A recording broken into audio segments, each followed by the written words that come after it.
Good evening. It's July 6th, 2020. Welcome to the Mount Clemens City Commission meeting. Please rise for the Pledge of Allegiance.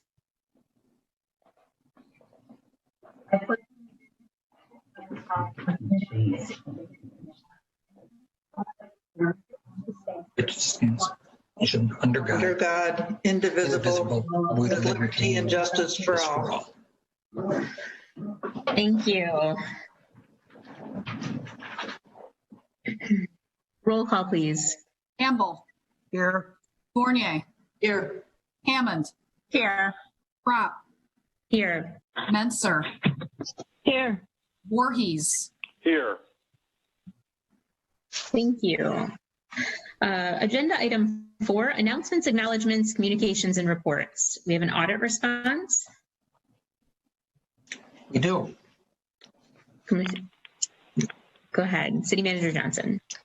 Well, I'm going to call on Mr. Mason in just a second, but you'll recall at the last meeting, questions came up regarding the auditor's comments and the fact that no response had been provided to the City Commission, no update on progress on meeting those comments had been provided to the City Commission previously. So I asked Mr. Mason to prepare one. It's before you, and Cliff's online to talk about it. Very good. Mr. Mason. Oh, he's not there anymore. Did we lose him? Okay, I can read it. Okay, wonderful. Thank you. Sorry. He must have forgot this was here, thought he was done. We basically had comments about year-end closing adjustments, segregation of duties, and bank statement reconciliations. Presently, I'm pleased to state that all 3 of the noted deficiencies have been reviewed and corrected, were deemed reasonable and necessary. I'm reading Cliff, and I'm quoting Cliff, so when I say I, it's I, Cliff, not I, Don. Year-end adjustments for 2020 are already being reviewed, and the closing journal entries that will have to be made to accurately state the city's financial condition will be made. The material issues that were encountered in the closing of records as of 6/30/19 have been corrected. The revamping of duties and responsibilities within the office has enabled staff to notice errors and/or oversights that previously went undetected until the audit had commenced. Now, I will add that that doesn't mean that they've necessarily found absolutely everything, but they're in much better shape than they were a year ago. His second one is with regard to segregation of duties. He notes that this is extremely difficult when you have a small staff. And I will add this was a problem for units much larger than Mount Clemens as well. This was a comment I got every year in Royal Oak, and we were not able to address it to the satisfaction of the auditors without increasing staff, and we had a lot more staff than Mount Clemens has. Cliff goes on to state that currently none of the personnel have previous government accounting backgrounds, and at the same time you depend on the staff to be able to step in and assist one another when needed. He's made cross-training a priority. Previously, it appears in-house training was not required or made available. Consequently, the staff had minimal knowledge of how the department functioned as a whole. Progress has been made in this area. Substantial progress has been made in this area, noticeably in the treasurer's office, and the growth made by the assistant treasurer has been significant. Whenever possible, Cliff will spend appropriate time with employees to make sure they understand the process and how their function and assignment integrates into the accounting system. He likes to highlight the team aspect. Lastly, Cliff has no rational response as to why bank statements were never timely reconciled in prior years. Sadly, it created a lot of other accounting problems. At this time, the statements are reconciled, reviewed, and corrections made within 72 hours at the end of the month. Since the city has adopted a pooled cash concept, it's extremely important not only to reconcile the statements, that we be assured that each fund's cash position is correct. My assistant works closely with the treasurer's staff to be confident all city cash is deposited into the proper fund and that all month-end cash balances are correctly stated.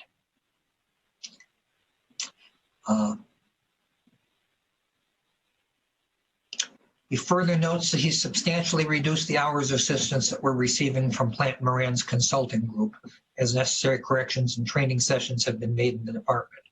However, he still requires minimal outside professional help in completing the numerous audit schedules, which is now up to over 90 work papers he has to prepare for the audit, and numerous mandated outside reporting documents. In addition, he also requested assistance from Plant Moran with office training, which over time will reduce our dependency on their personnel. It should be noted that when we're talking about the Plant Moran Consulting Group, that is a different division within Plant Moran than the people who do the audits.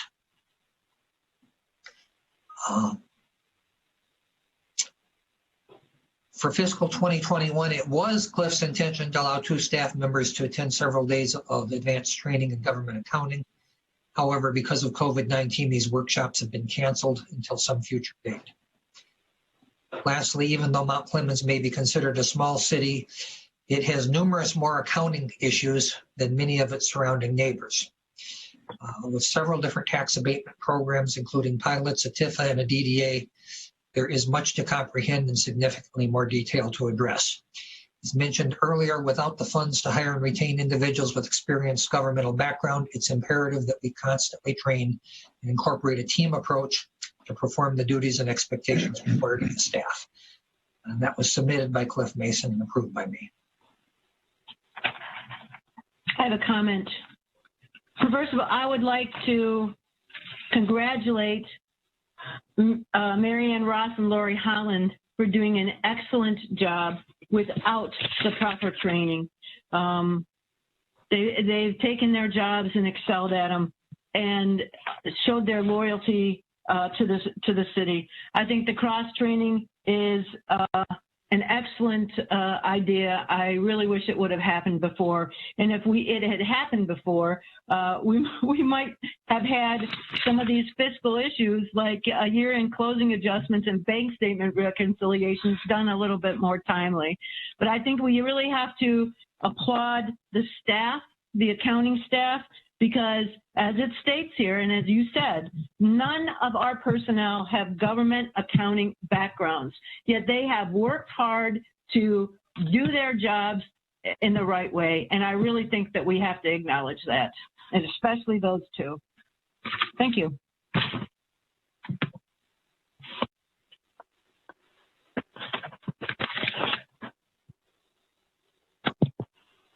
Laura, you're on mute. Thank you. Would anyone else like to comment about the audit response? Okay, hearing none, we'll move on. Are there any other announcements, acknowledgements, communications, and reports? Hearing none. Adoption of the agenda. I'll entertain a motion. I'll move that we adopt the agenda as presented.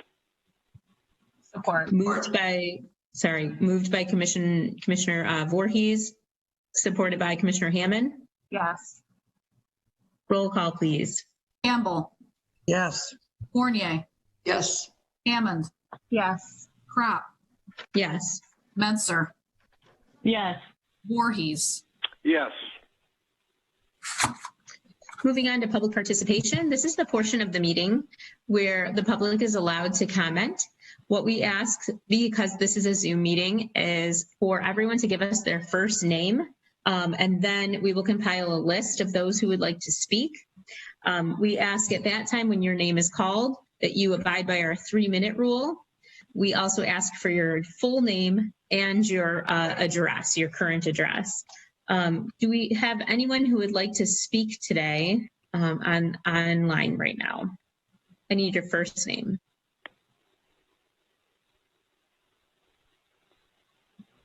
Okay, hearing none. Oh, do I have anybody?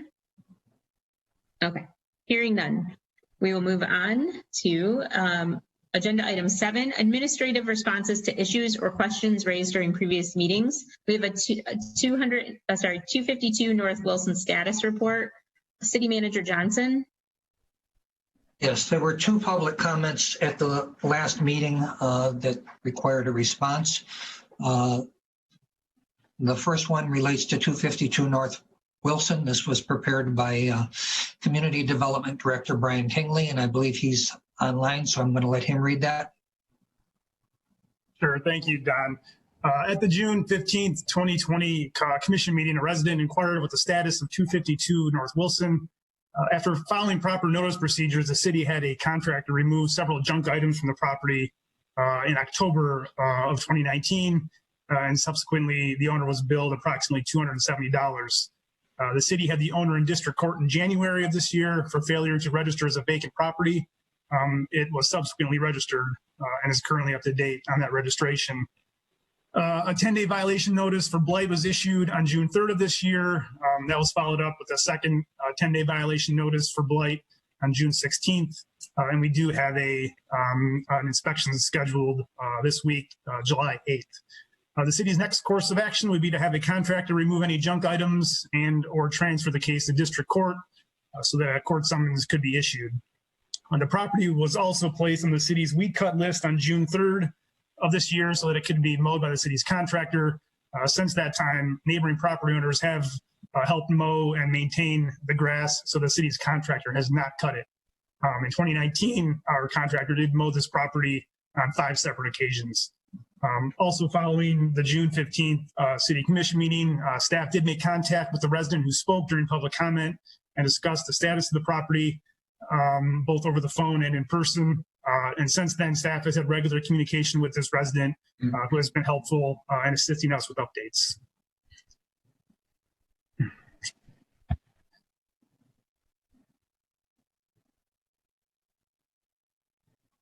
Laura, you're on mute.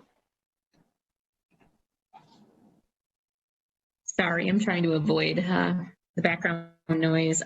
Thank you for the response, Mr. Tingley. Can we have the parking on Harrington Street response, please? Yes, thank you.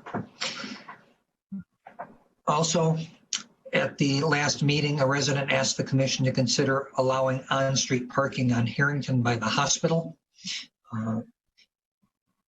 While the road is wide enough to allow for parking on one side of the street if it was restriped, we do not recommend doing so. It's a busy street, and parallel parking would disrupt traffic flow and result in more accidents. We can find no record that indicated parking was ever allowed there. And also, I think it hasn't been a big issue here yet, but it was certainly a big issue in my last city, is that it would be a much better use of that lane if we were to restripe it to use it as bicycle lane rather than for parking. If the commission does want to consider allowing street parking in this location, we would recommend that a traffic study be commissioned first. Okay, does anyone have any questions regarding those responses? Yes, I do. I'm sorry, the public can't speak at this time of the meeting. There is a portion of that at the end of the meeting, though, that the public has another opportunity to do that. Agenda, hearing no other questions. Hearing no other questions, we will move on to approval of minutes. Motion to approve the minutes for our city commission meeting on Monday, June 15th, 2020. Moved by Commissioner Hammond. Can I have a second? Support. Supported by Commissioner Menser. Does anyone have any questions or concerns? Hearing none. Roll call, please. Fournier, Yes. Hammond, Yes. Rupp, Yes. Menser, Yes. Voorhees, Yes. Campbell. Yes. Okay, general business. Item A, local preference purchasing policy and ordinance amendment. City Manager Johnston.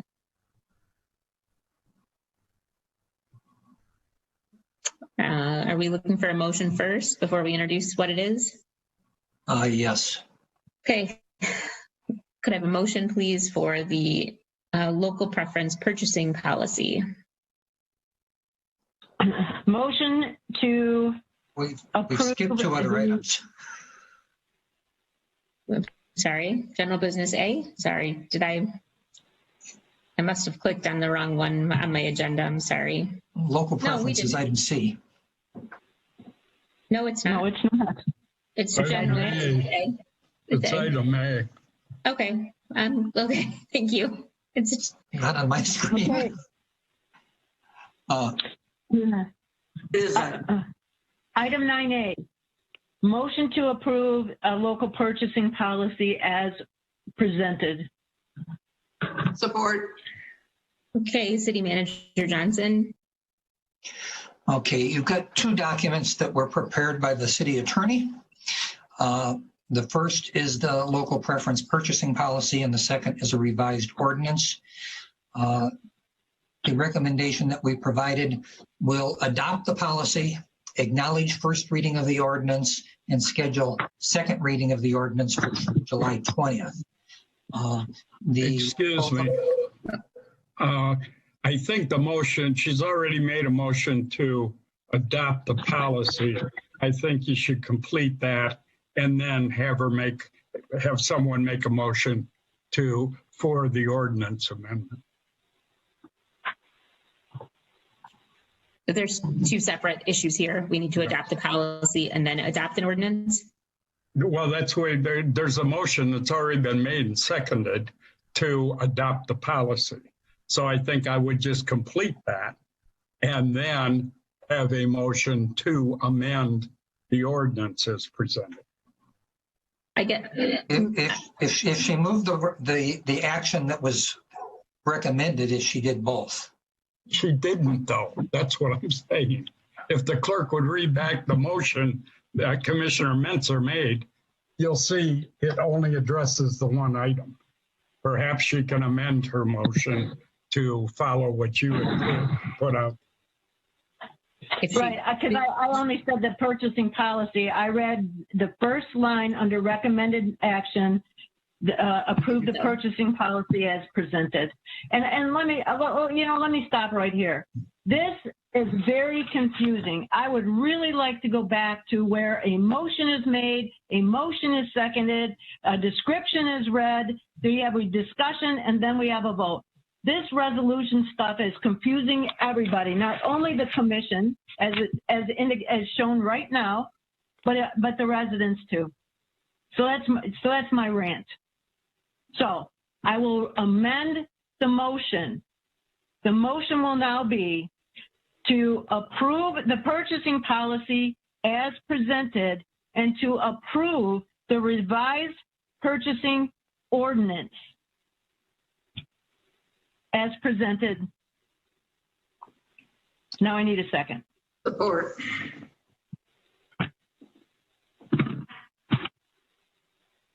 Okay, so Okay, now are we ready for discussion? Yeah. So I just have one quick question of Mr. Murray.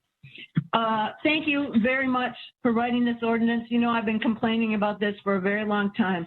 But in looking at our bills tonight, we have 2 separate bills that were awarded to out-of-state contractors for a little less or a little over 2%.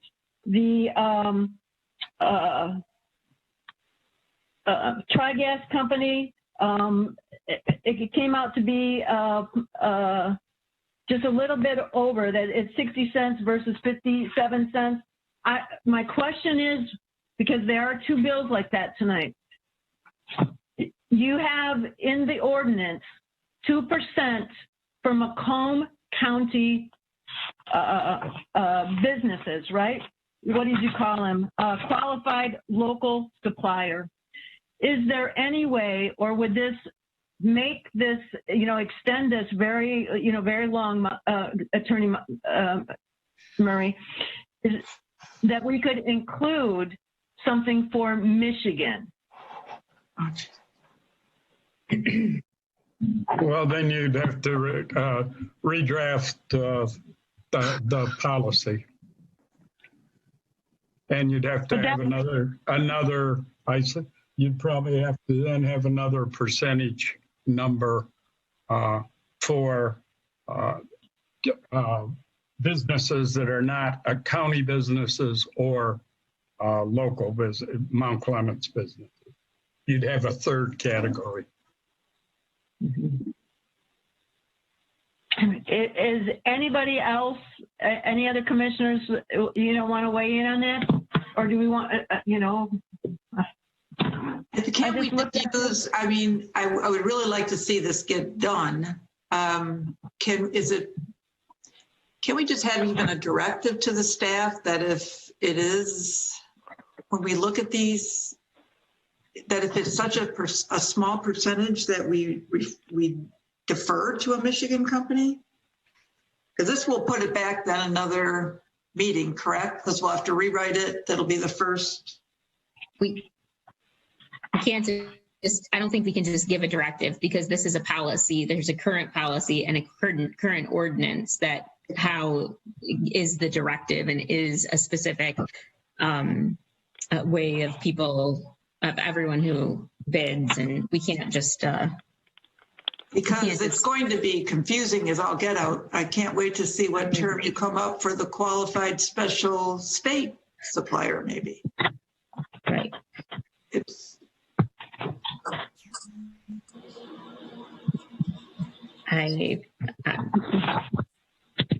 I'm fine. Well, what I'm just looking at is we're going to give $15,000 to a company,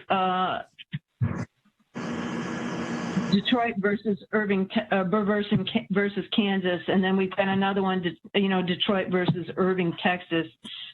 If I can probably live with the policy. I just thought if we were going to do this, let's do it right from the start, and let's include Michigan. I'm looking at, but we're giving it to Detroit. I guess I'm confused. Now, the policy is drafted, gives a benefit to Mount Clemens businesses and to Macomb County businesses.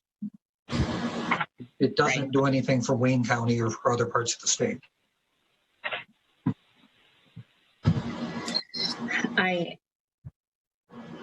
I feel very comfortable in supporting a local ordinance, which is, I would say extensive as Macomb County. I just think that we also have to be mindful of that. We also have to be competitive in terms of bidding. And I just think if you go that far, it's still significant money. I mean, like I'm looking at these current bills like you are, Commissioner Menser, and I just think all those few thousands add up. I'm comfortable with the way it is. I think that I think it's taking care of our own, Well, the one that I'm mostly concerned with is you've got Apollo Fire Equipment in Romeo. Their total bid was $3,287. We're going to award it to a company in Springfield, Missouri. Their total bid was $2,710. You take 2% of the $3,000. Now, if my math is correct, that's $554.20.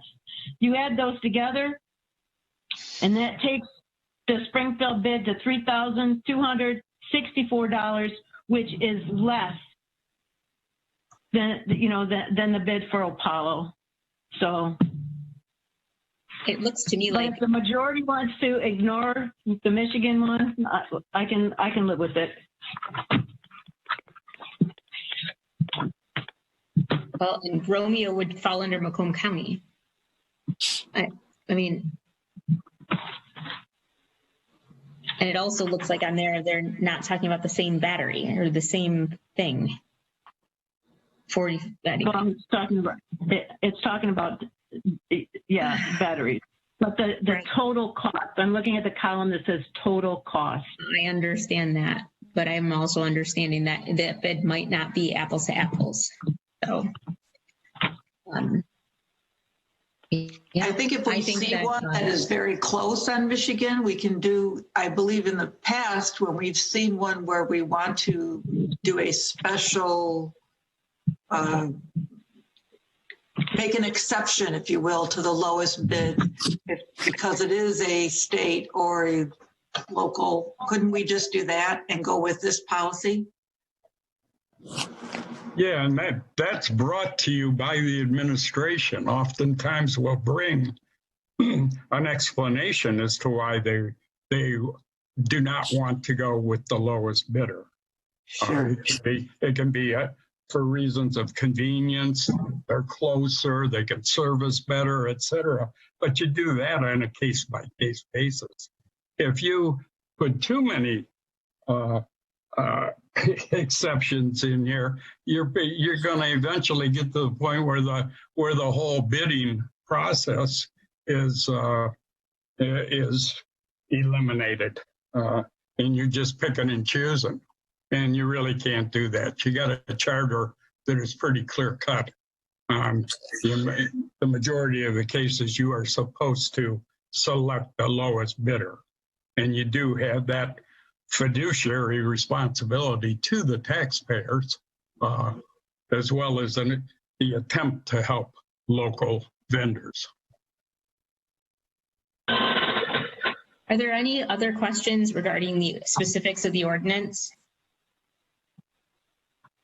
Or any of the commissioners we haven't heard from would like to make a comment? Okay, seeing or hearing none, we call a roll call, please.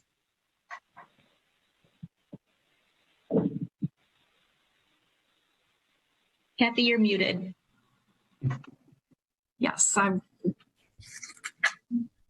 Okay, here we go. Hammond, Yes. Crop, Yes. Menser, Yes. Voorhees, Yes.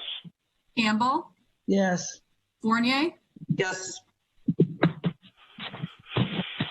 Very good. Moving on to agenda item 9B, Simple Adventures Contract 20 through 2022. City Manager Johnson. Yes, that was also prepared by Community Development Director Tingley, and since he's present, I'm going to call on him to make his recommendation.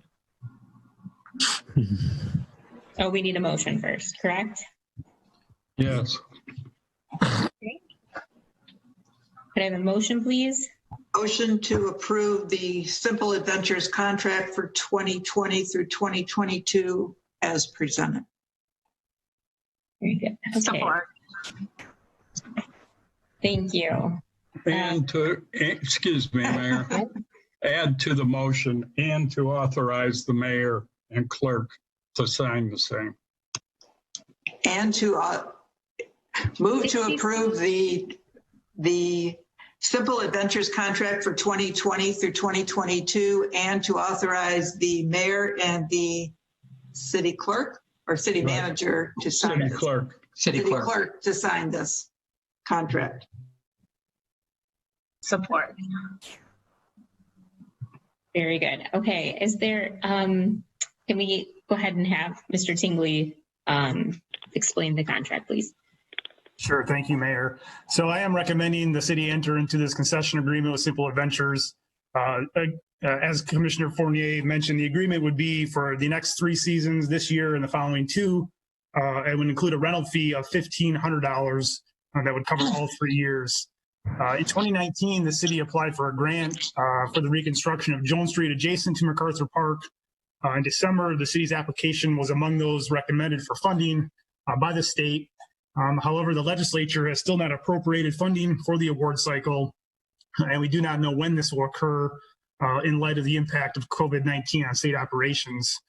Because of this, we're proposing a 3-year agreement to get through this season and the next 2, while construction is occurring on Jones Street in either 2021 or 2022, at which time we can then reevaluate how Simple Adventures can operate from the site.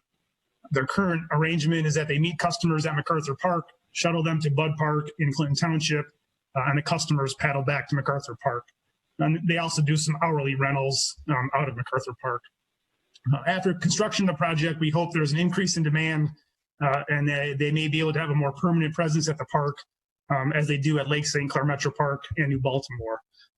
And I will add that in 2019, they did bring in approximately $2,900 in revenue for rentals related to the city. So that would be the Bud Park trip and hourly rentals, as well as they did some rentals during last year's fireworks. So last year there was a $500 rental fee, and that was about 17% of their total revenue for Mount Clemens trips. So we are keeping that $500 per year fee in place in this contract. The agreement has been reviewed by the city attorney and the contractor. And if things do change, there is a 30-day written notice that we can terminate the contract. Thank you very much. Is there any comments or questions? Seeing or hearing none, roll call, please. Here. Pratt, Yes. Menser, Yes. Voorhees, Yes. Campbell, Yes. Fournier, Yes. Hammond, Yes. Okay, very good. Agenda item number 9C, POS Smart Contract. Thank you, Mayor. Public Services Director Jeff Wood is the author of this report, so I'm going to call on him to make his recommendation. And do we need a motion first? Yes. Motion to, Go ahead. I don't see it. motion to approve the fiscal year 2021 purchase of service contract between SMART and the city of Mount Clemens as presented, and to authorize execution of the contract by the mayor and city clerk.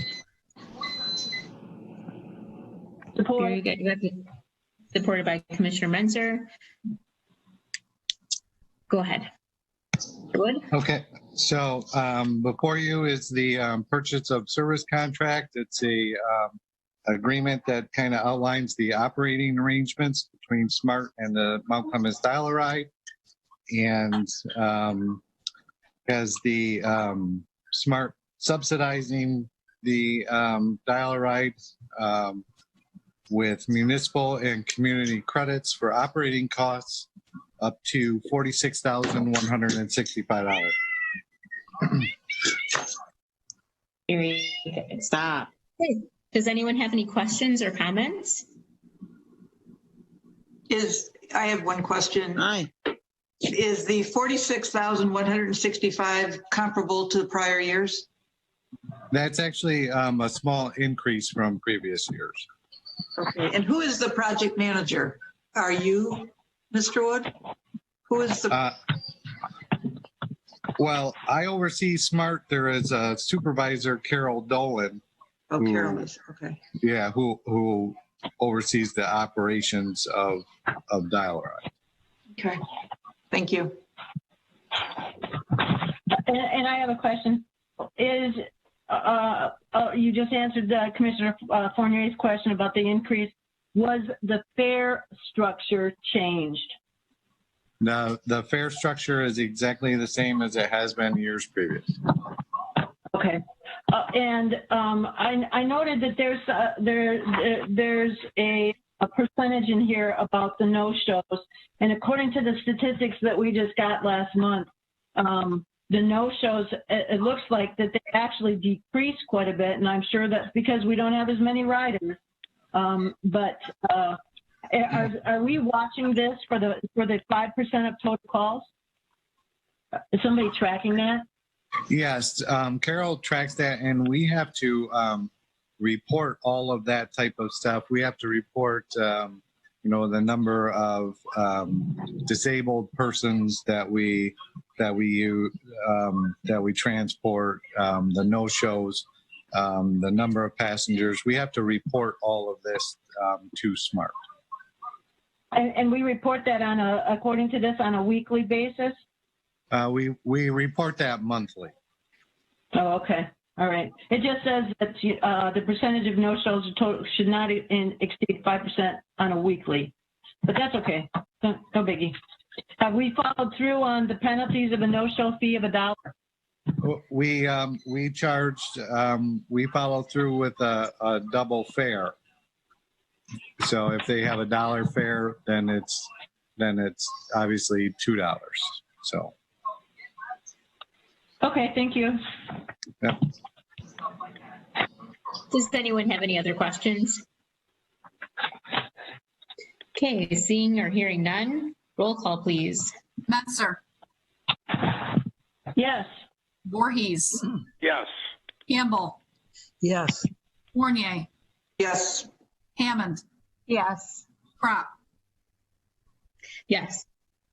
Moving on to purchases and payments of invoices. Could I have a motion, please? Move to approve purchases and payment of invoices as presented. Support. Okay, and do we have any discussion or questions? Hearing or seeing none, we will roll call, please. Voorhees, Yes. Campbell, Yes. Fournier, Yes. Hammond, Yes. Crop, Yes. Menzer, Yes. Yes. Okay, agenda item number 10, consent agenda. Could I have a motion, please? Move to approve consent agenda as presented. Moved by Commissioner Campbell, Support. support by Commissioner Fournier. Roll call, please. Campbell, Yes. Fournier, Yes. Hammond, Yes. Crop, Yes. Menzer, Yes. Voorhees, Yes. Thank you. Agenda item 11, city manager's report. City Manager Johnson. Thank you. The governor has closed indoor bar service for the lower half of Michigan due to a spike in cases. This applies to any establishment with on-premise liquor licenses that earn more than 70% of their gross receipts from alcohol sales. Most restaurants are still able to continue service. Traditional nightclubs and bars will have to end their indoor services. If they have outdoor seating areas, they may continue to use them subject to reduced capacity limitations, which are basically 50%. Might also note that the governor is now allowing carryout of mixed drink cocktails, which has never been allowed under Michigan law before. So that's new. The governor did extend authorization for Zoom meetings through the end of July. If the social distancing requirements are still in place when this authorization does finally expire, we will have to relocate city commission meetings to another facility. The city commission chambers, when you actually measure it off and do the 6-foot distancing, can only accommodate 6 commissioners, 2 staff, 7 spectators, and a camera operator. Basically, the area at the front of the room, behind the low wall, we can spread the tables out instead of having them all together, and can accommodate 6 commissioners, put 2 staff in the staff area. That still leaves us 1 short of the people that are normally at the table. And there's only room in the back part of the room or the spectator seat for 7 spectators if we use 6-foot distancing. That's obviously not acceptable. We're going to have to find another location, and we're looking at options. DDA Farmers Market Shed proposal. The DDA has asked for a special meeting of the City Commission to review the Farmers Market Shed proposal and the proposed agreement with the Weber organization. We have scheduled this for July 13th at 7. It'll be a Zoom meeting. New employees.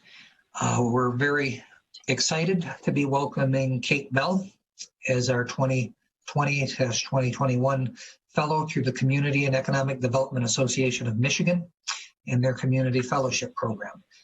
We talked to you about this when we received the grant that's paying for this, so you should all be familiar with it. Kate will be working with the city on several projects throughout this time, and we look to advance our economic development initiatives. She received her Master's of Public Policy from the University of Michigan's Gerald R. Ford School of Public Policy and earned her Bachelor of Arts in Economics and Politics at Mount Holyoke College. Kate's professional experience mirrors her passion for leveraging the tools of state and local governments to facilitate long-lasting and effective policymaking. Prior to joining this fellowship, she served the people of Boston, Massachusetts as a neighborhood liaison for a city councilor. And she also conducted energy policy research as a graduate intern with the National Conference of State Legislatures. She started here today. She actually started with the program basically in a training mode a couple of weeks ago. And in the manager's office, some of you have met Nicole Ratusznik, our new secretary.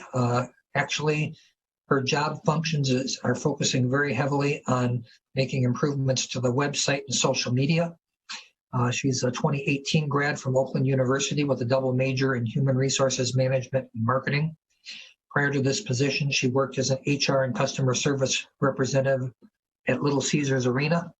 She has significant experience in managing social media, and she's already moved the city onto 2 new platforms, Instagram and Twitter. Telephone problems and internet problems. Department of Public Service was without internet and telephone service for over a week between June 22nd and June 30th. Our service provider, AT&T, was extremely unresponsive to numerous calls for assistance. We had to use high tech to diagnose the actual problem, which was a piece of hardware owned by AT&T. Because our telephone system is voice over IP, we do not have telephone service whenever we don't have an internet connection. Water plant. We have made more progress with the installation of the ozone generator. We are producing ozone and treating water with the system in manual mode. We still have work to do with Pure Flow to get the system to where it can operate in automatic mode. This should eliminate the problems we experienced last summer with taste and smell caused by the algae bloom in the lake when the city was without an ozone system. I keep putting the notification system in here just so I can advertise it. Click here if you want to sign up. It's fully operational. We plan on promoting it on the water bills next month. Strategic planning. Almost all the city commissioners and department heads have completed the survey. We've also sent invitations to about 200 community stakeholders to participate in a parallel survey. I expect the scheduling poll will go out to city commissioners within the next week, and it will probably end up being a Zoom meeting. It doesn't look like we're going to be able to actually hold an in-person meeting yet. Then we've got the schedule of upcoming meetings, which I'd like to include in this report. Thank you. Very good. Thank you very much. We'll move to public participation. Sorry, I'm just looking back. Again, if you would like to speak, we'll ask for your first name. When you are allowed to speak, we ask that you give us your full name and abide and your address and abide by our 2-minute rule. Sorry. Okay, is there anyone who would like to speak during public participation? Michael would like to speak. Okay, so I have Michael. Is there anyone else who would like their name on the list? Yes, I would. Louise Cole. Okay, Louise. Is there anyone else who would like to be added to the list? Gina. Gina. Okay. Anyone else?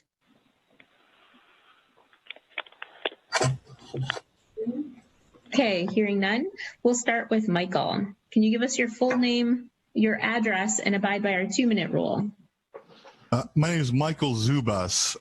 My address is 322 North Avenue, Apartment 1. But before I begin, I believe I tried to get some time earlier, and I don't know if you guys heard me. Did you guys hear me earlier? No, Okay. Sorry. All right, I'll just have to save that part for next time, I guess. Okay, go ahead. I wrote a section for the 3-minute part and a section for the 2-minute part. So, all right. Okay. All right, I'm going to start now. Okay, go ahead.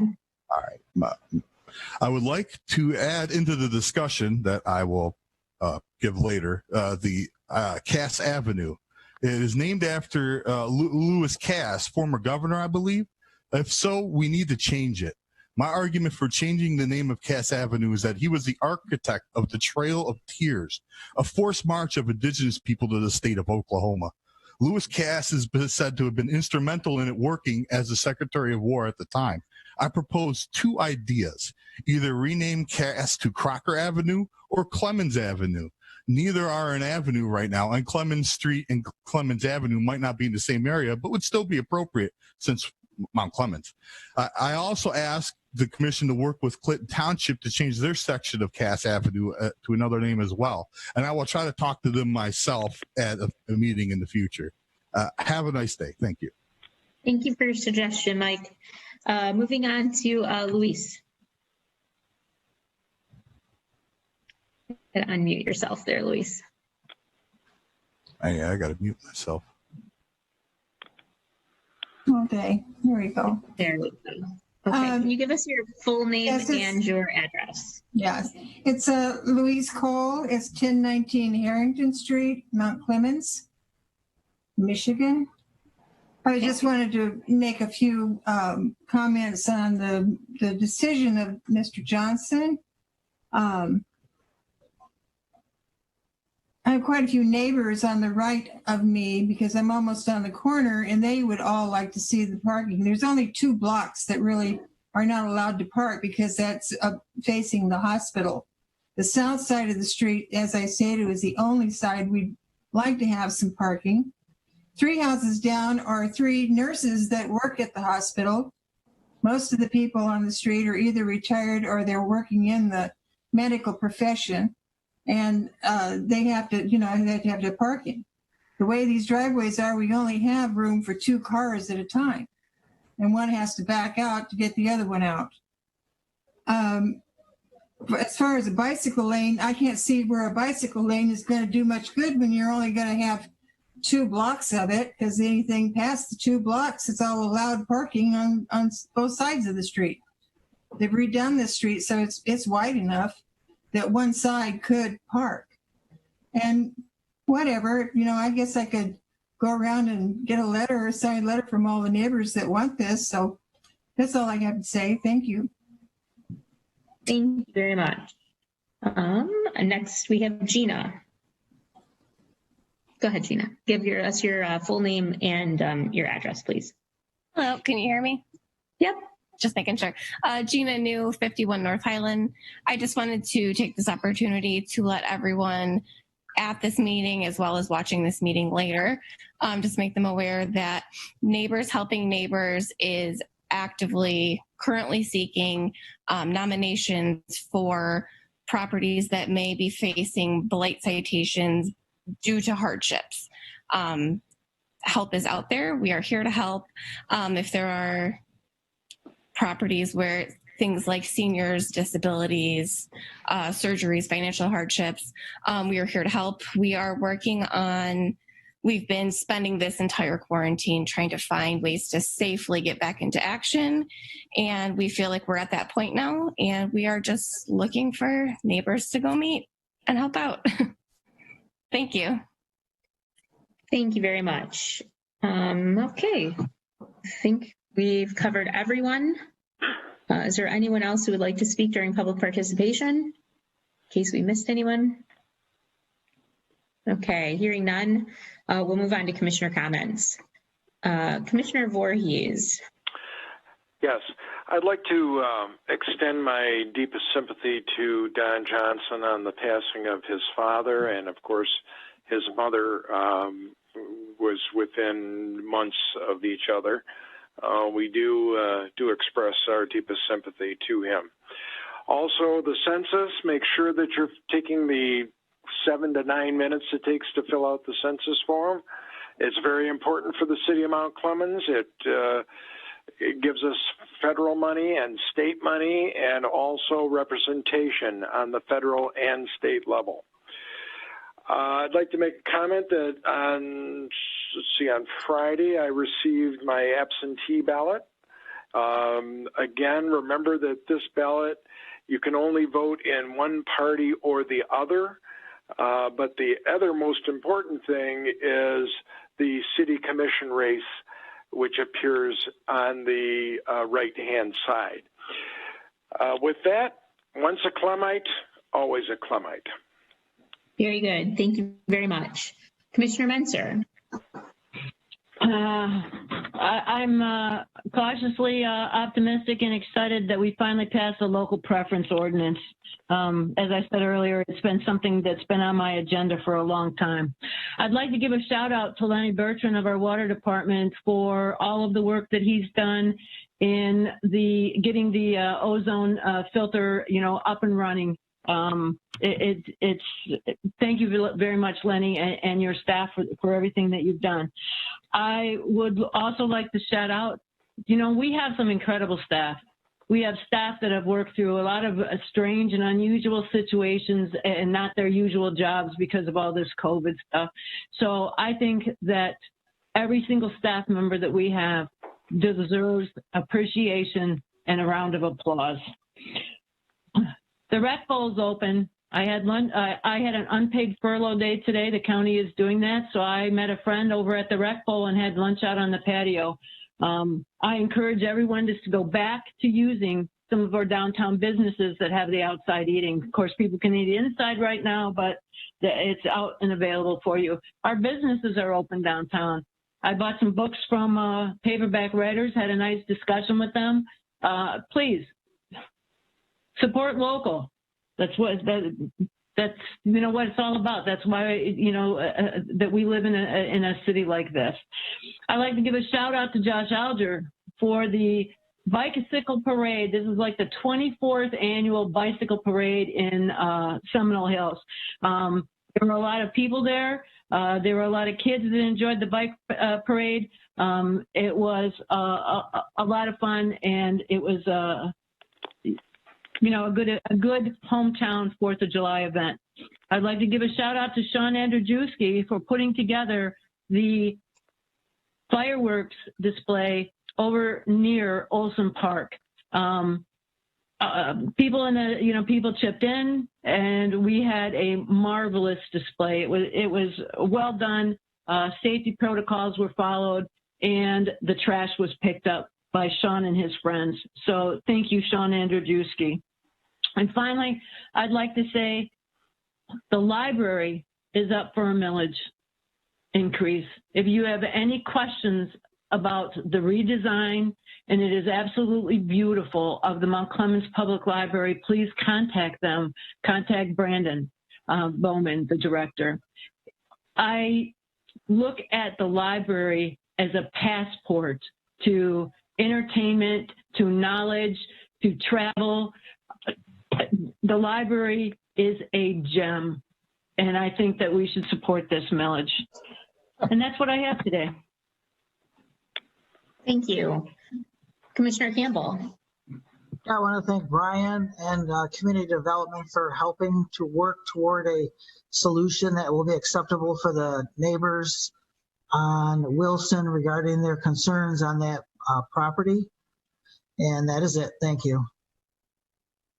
Commissioner Hammond. No comments. All the previous commissioners covered everything. Very good. Thank you. Commissioner Fournier. Yes, I also want to thank the neighbors of 252 North Wilson for chipping in and keeping that grass cut and maintaining the property. I think that's very noble of you, and we really appreciate it, and that's what neighbors are all about.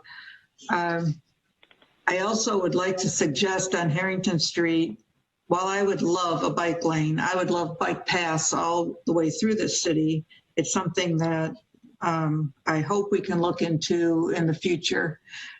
But I would like to see if we could at least look at the traffic study via our traffic commission. If they could look at that, it wouldn't be a costly project. And Ms. Cole is correct, it's only a couple of blocks. So I think it just might be something we should just make sure we've done a thorough job of reviewing. With that, I have hope everyone's surviving the heat, and have a great week. Thank you. I have been getting a lot of calls about the city's donation boxes, not the city's, but the donation boxes that are around the city that are on several properties. Many of them are overflowing, and I know that community development has been working with several of the business owners, but I just wanted to mention that I've gotten a lot of calls of the last few days about that, and so I wanted to kind of put that bug in Mr. Tingley's ear. And then also wanted to mention that yesterday was the last day that fireworks were now legal to be set off on private property. And so they will be illegal again. So we're asking for everyone's cooperation. I believe the next date for the fireworks is around Labor Day. I am really encouraged by the discussion for the ice arena and the community center, but I hope that we can move that quickly. We can do a thorough job on making sure we have all the numbers correct, but that we move that quickly so that we avoid, a problem at our ice arena. I wanted to thank the Elder family as well. I was able to participate in the 4th of July parade, and I was really pleased to see so many people that came with masks and were able to, practice social distancing. So it was a nice, safe celebration, and that was great. And the Elder family did a terrific job at, organizing everything. I also want to say thank you to a little girl named Sophia, who I got to ride half of the parade with because she was separated from her family and was a little worried about being lost, but we were able to help her through, and it was a nice bike ride, and I got to hear all about her decorations on her bike, and it was very fun. If you are in need of food, the American Legion, located on Groesbeck, just south of Elizabeth, that's my son Jack in the background there, they will be giving a food giveaway on Thursday, July 9th. You can go between the hours of 11 and 1, and they will be giving out 20,000 pounds of food through Gleaners. So if you or know of anyone who is in need of food, please don't go hungry. Go to the American Legion, located on Groesbeck, on July 9th. I would love to welcome Kate Bell and Nicole Rutuznik to Mount Clemens and to the city employees. It's exciting to have some new people and to see all the work that they're going to do and bring. Nicole it's already been very evident on our social media. She's bringing kind of a fun and new, just fresh approach to it, and I think that's great. So thanks to both of them for coming on board. And with that, I would entertain a motion for adjournment. So moved. Support. Moved by Commissioner Voorhees. I think that was a support by Mr. Campbell. Yes. Roll call, please. Fournier. Yes. Hammond. Yes. Crop. Yes. Menser. Most definitely. Voorhees. Yes. Campbell. Yes. So that we will say good night. Thank you, everyone. Take care.